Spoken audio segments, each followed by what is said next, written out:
All right, good morning. Welcome, everyone. But when I get started, this panel is called Psychedelic-Assisted Therapy, accessible now, Ketamine-Assisted Psychotherapy. So from here on out, I will refer to Ketamine-Assisted Therapy as CAP. Today we're going to be exploring both the clinical and the lived experience of ketamine-assisted psychotherapy, how it works, why it matters, and where this field is headed. I'm Marissa, and I am joined by an amazing panel of practitioners and a client with lived experience who will share her story. So today we have Dr. Haley Fox.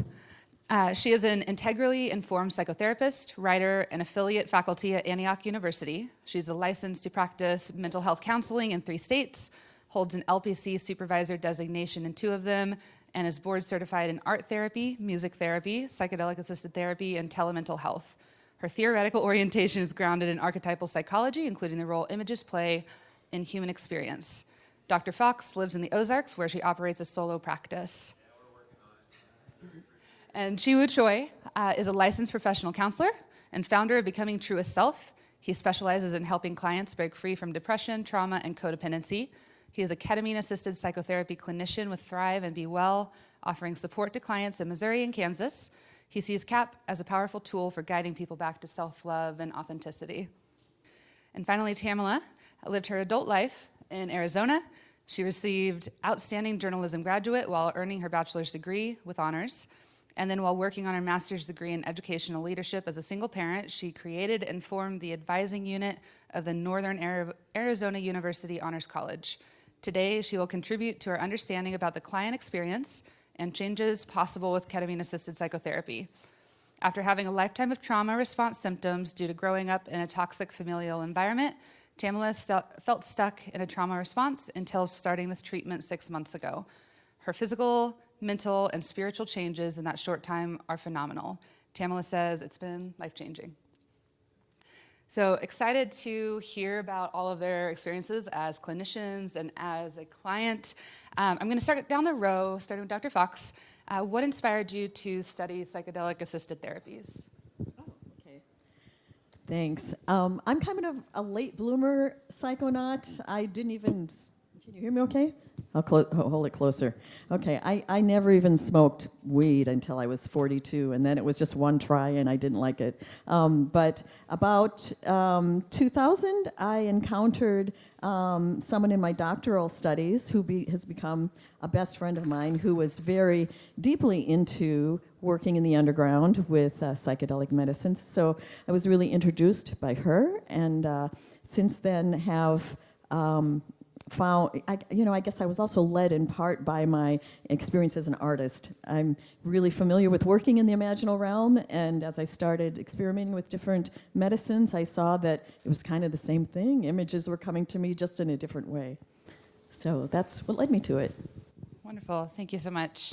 And that really helps set the stage. Chiwoo, what about you? What drew you into this work? Yeah, working as a therapist, a lot of clients struggle with what they think they should do versus what their body, nervous system, trauma, all the history get in the way. And I see psychedelic therapy as a way to access the part of them. You can call that part higher self or your core self. And it provides that opportunity that extends the effectiveness of talk therapy beyond helping them accessing. And so it becomes their reference point to access when they can then integrate and make steady but stable, slow changes to their core self. So that really intrigued me as a therapist, how I can utilize all the options out there for clients who are hurting by trauma, depression. So I find it very rewarding and changed my life, and it's changing other people's lives, so that's why. Thank you. It's powerful work. Yeah. And Tamala, as someone who's been through this process, you have a really important perspective. And what first got you interested in seeking ketamine-assisted psychotherapy? I was seeing the real holistic doctor, Dr. Sheely Soren, and I have a number of physical disabilities that, those invisible ones you don't see at any rate. Got some more bad news beginning of this year. And Dr. Shealy looked at me and went, she needs more than physical help, and referred me to Amanda and the CAP program back in the end of January. And so I have been participating in it since that time. I knew nothing about this form of therapy prior to that. Thank you, everyone, for sharing what brought you into this. So let's get into a little bit more about like what this therapy is and how it works. Dr. Haley, can you tell us what exactly is psychedelic-assisted therapy? It's, I guess, most simply put, it's applying psychedelic medicines to psychotherapy. Psycholytic therapy was mentioned earlier. That's kind of low doses that you take while you're in a therapy session. Psychedelic therapy is more taking a pretty heroic dose of medicine, preparing for that, taking the medicine, and then following up with integration is the way it's looked at these days. Yeah, that's good perspective. And Shiwu, can you build on that a little bit? Can you describe to us how the practice of ketamine-assisted psychotherapy can help people become their truest, most authentic selves? Yeah, I was thinking about this question. And so, a lot of people seek this type of therapy into their healing journey. When a lot of things didn't work out for them, this could be one of their last resorts. And so with that understanding, there comes a lot of expectations. And a lot of times, psychedelic-assisted therapy achieves that goal. But I think what's more important during this process is that they learn how to become their true self. So that might be your goal starting this. I think about it like going to gym, getting signed up, and getting a personal trainer, and you're working through it, and you see the result. Maybe you came in to get more muscles or get more fit, but during the process, you get to that goal, but you also learn how to get to that goal if you wanted to. So you get to learn to manage yourself. So let's say a personal trainer walks you through the proper posture, form, intensity, plan for you, and during the process, you learn how to take care of yourself, how to love yourself as you deserve to be. So I help with clients think a lot about their innate ability to heal. We call it, in therapy world, inner healing intelligence. So whatever that drew them to choose to get here, helping them to access that part outside of this therapy in their day-to-day lives. That's what, yeah. I don't know if I answer your question. Yeah, absolutely. That's a great perspective. Get people in a state of better well-being. And we've gotten to kind of hear, there's obviously a lot of differences in the structure of psychedelic-assisted psychotherapy. There's the intention setting, there's the experience with the medicine or with the substance, and then there's the integrative session. So just by structure, it's a little bit different, sets itself apart from other psychotherapy. But Tamala, I'd really love to hear from you, from your own personal experience, like internally, how has ketamine-assisted psychotherapy been different from other versions of psychotherapy that you have experienced? Sometimes I think I'm a pro at therapy. I've spent decades doing talk therapy, inpatient therapy, you name it therapies. I have tried those therapies. Specifically talk therapy, spent, what did I tell you, 5.5, 6 years talking in circles. Never got anywhere. I was the patient that couldn't heal. I gave up. And so when I was introduced by Dr. Soren to Amanda, it was like, okay, what the heck? What have I got to lose? I've tried everything else. We'll try this. Now, my husband is former law enforcement, so I need you to know that he heard ketamine and went, street drug, like I did. And to know that it comes from an actual practice, that it's not a street drug they're prescribing. It's a dosage for the person. They are prescribing it specifically for you. It is the only thing that has worked for me. I'm sorry, I'm not good with names. No. No, Dr. Fox, Dr. thank you. Fox. Dr. Fox mentioned the central nervous system. That is exactly the first thing I noticed about ketamine. When you live in a trauma response body, your nervous system is on high alert at all times. I could not sit up here comfortably today without ketamine. It's that simple. Nervous, crazy, always going, couldn't stop talking. In 8 months, I have been transformed. Is that a good answer? Yeah, that's a wonderful answer. Yeah.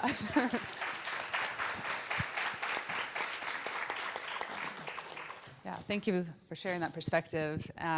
It's really insightful to see, and yeah, the nervous system, drives all of our behaviors. It's the core of us. So something that can be very relaxing for people to allow them to get into themselves as a very powerful tool. Yeah.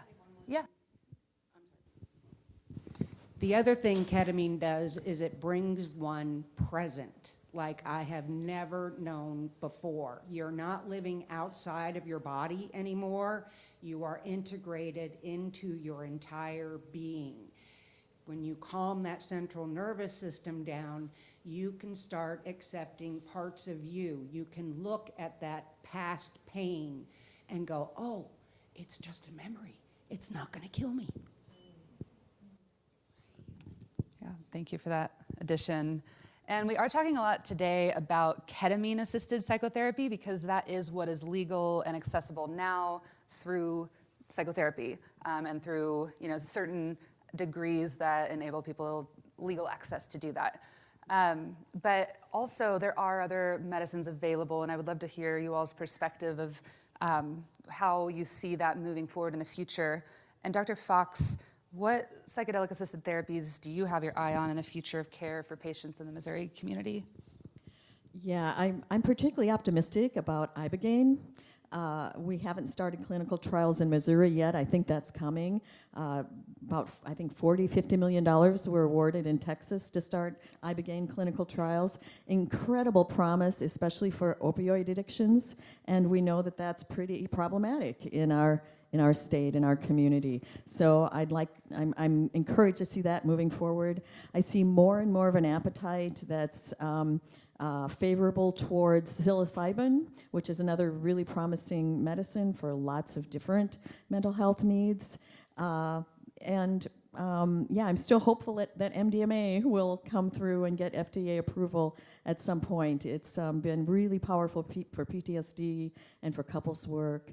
All of the medicines have particular efficacy with particular areas, and so my hope, just to reiterate this morning's talk, is that decriminalization will be at the forefront and that there'll be opportunities not only in a medical model but also in more indigenous ceremonial religious sort of practices that people will be able to benefit from those medicines. Absolutely. And Chiwu, I know that you have training as a MAPS MDMA-assisted psychotherapist or gone through their training program. How has that shaped you as a clinician and the way that you see this work evolving into the future? Yeah, thank you for that question. So MAPS has been Rick Dublin, been around for over 20, 30 years. I've been doing this research.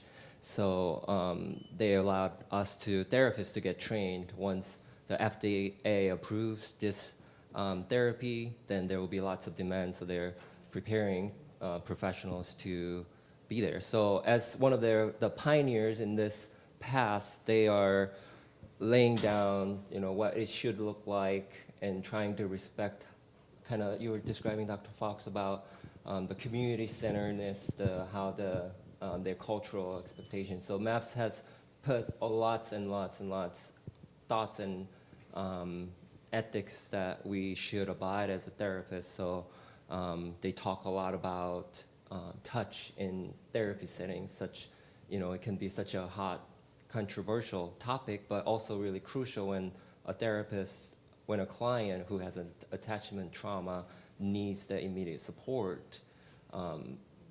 So they lay down how to talk about it with the client, and I found we get to make our own informed consent about it. So for me, I settled on having some cold ice pack in the refrigerator and the freezer and some microwavable heat stuffed animals available. So if they need like some sensational support, then we can provide that without having the physical contact being centered. So, that training really provided me, there are so many different ways. They do 3 preparation sessions before guided medicine sessions, because the set you're bringing and the setting, the therapist being the container, is so crucial. They do 3 sessions, and then after one guided sessions, they do 3 integration sessions. So they put a lot of thought thinking in how the client go through this amazing healing opportunity, but also how to go through it in a safest container they can create. So that has informed me in a lot of ways, and Amanda, to make it as client-centered and as customizable for your needs. And so. That's a fantastic answer, because it does bring into the discussion a really important piece about healing is therapeutic touch, and knowing that there are other ways to access that with the stuffed animals and the heat packs and the cool packs, because having that somatic experience is so important for the full integration of it, bringing it into the body. Thank you for that answer. And Tamala, is there anything that surprised you about working with ketamine-assisted psychotherapy once you began? Everything. The first session that we did, I remember the first feeling I had was weightlessness. And for anybody, I think, living with trauma, there's a heaviness inside you at all times. And just that, was that, oh my gosh. And there's a fear because you don't know weightless. And then you come back down, and it is very gentle and calming. But you had also mentioned hope.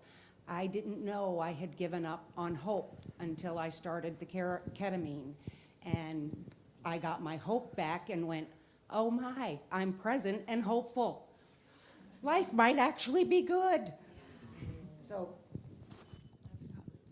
Yeah, that's a great perspective, and it also is bringing up the accessibility of ketamine, because it is generally a little more accessible to people with different pharmaceutical needs, and just emotionally, psychologically. It's prescribed for people with treatment-resistant depression. So when you get to that far point on the spectrum, it is a very accessible option that is accessible through therapists. So it's really nice to talk about that.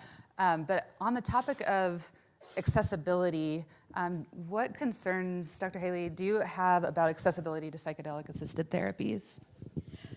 A couple, really. One is psychedelic-assisted therapies generally take several hours at the very least. And right now, the way insurance reimbursement is set up, you can't bill for extended hours. And so that means it's going to be pretty expensive for people who want to engage in psychedelic-assisted therapies. And even for pretty well-off people, you're looking at thousands of dollars. So there's a social justice issue in that, I think, where if people need medical help or if they need some healing, they ought to be able to get it without going into bankruptcy or something like that. So I'm really worried about that accessibility. I'm a little encouraged. I've seen a couple of models that give me some encouragement. One is, I have a friend, Jeff Batchy, out of Chicago. He started the Sana Collective, S-A-N-A, and they've really been, he and his counterparts there, aggressive in securing philanthropic support and grants and so forth. So they will offer, at no cost to people who have financial hardships, this psychedelic-assisted therapy is ketamine now, because until other things are approved. So I'm encouraged when I see that sort of thing. And then I know that in Texas there's some services provided to veterans, and I'm sorry, I can't remember the name of the gentleman who started this service. He himself was a vet who was helped very much by psilocybin, and decided to start serving his comrades in arms, and the way he set up his organization, he had a little money to start with, that helped, but he said, I'll give you the services for free, and if you're helped by it, please, contribute back. And people have been extremely generous. They get their lives together, so they start making money, and they start being successful, and they give back to the people who helped them so much. So I have some optimism, but certainly worries about that financial piece. Yeah, that's a really big part of the discussion right now, is how do we make these therapies accessible to more people, because there are a lot of people who grow up in disadvantaged socioeconomic positions, and those are often people who experience more trauma. And it's a very important part of that discussion to be talking about how do we make this more accessible for larger numbers of people, not just people from privileged backgrounds. Chi Wu, you are offering in-office ketamine-assisted psychotherapy sessions to your clients. So what is your approach to guiding clients? Good question. So, yeah, we talk a lot about set and setting in psychedelic-assisted therapy. So it's such a different approach as a therapist, who's been trained with the traditional CBT and, those types of therapies, to I'm talking to my client about drugs, how it's gonna feel, what they should do, and I'm gonna be with them as they're doing it. So what a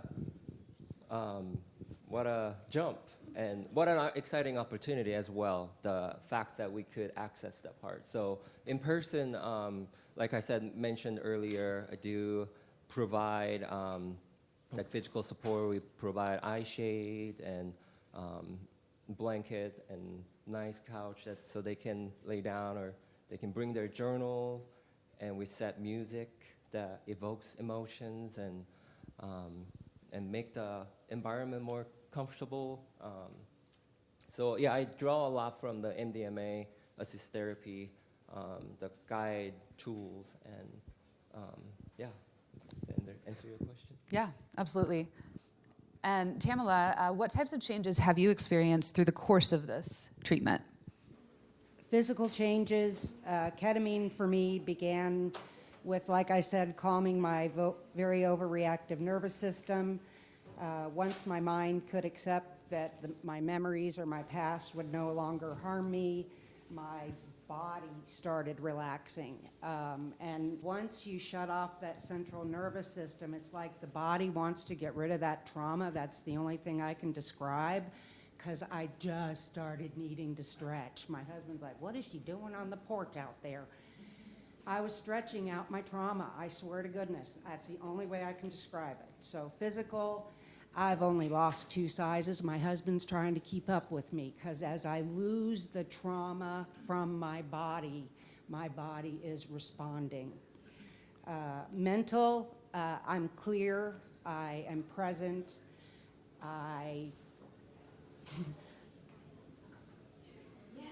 Okay, I'm sorry. She wants me to not tell you some of my stuff and not overshare, but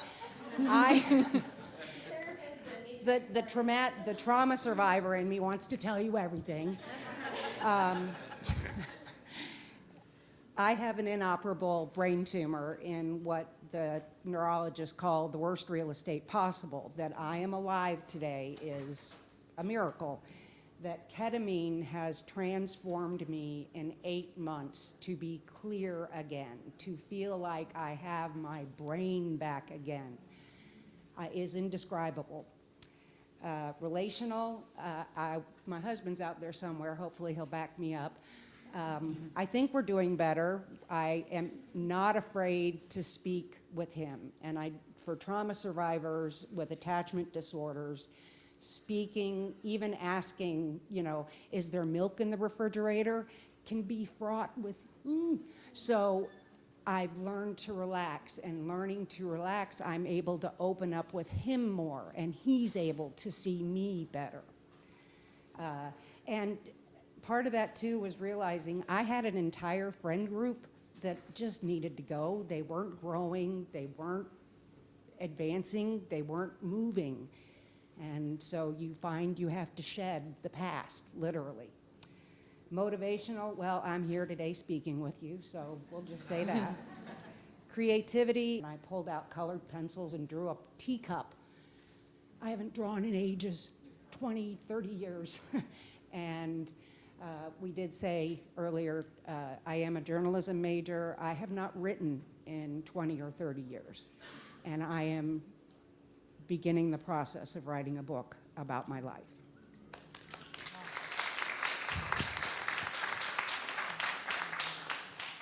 Functioning, let's see, with a brain tumor, I was known for falling. I was known for a lot of things that, let's guard Tamala.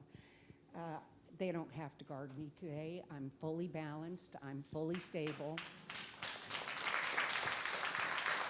I can walk up and down steps without the handrail, and you have no idea how important that is. In the midst of all of this, I literally was attacked by a narcissist. I was raised by a narcissist, so to have that attack in the midst of my beginning of my healing journey was phenomenal in a way, because I got to watch the whole darn narcissistic play be played out, and my role in it going, I'm the one causing the overreaction. Stop! And I finally did.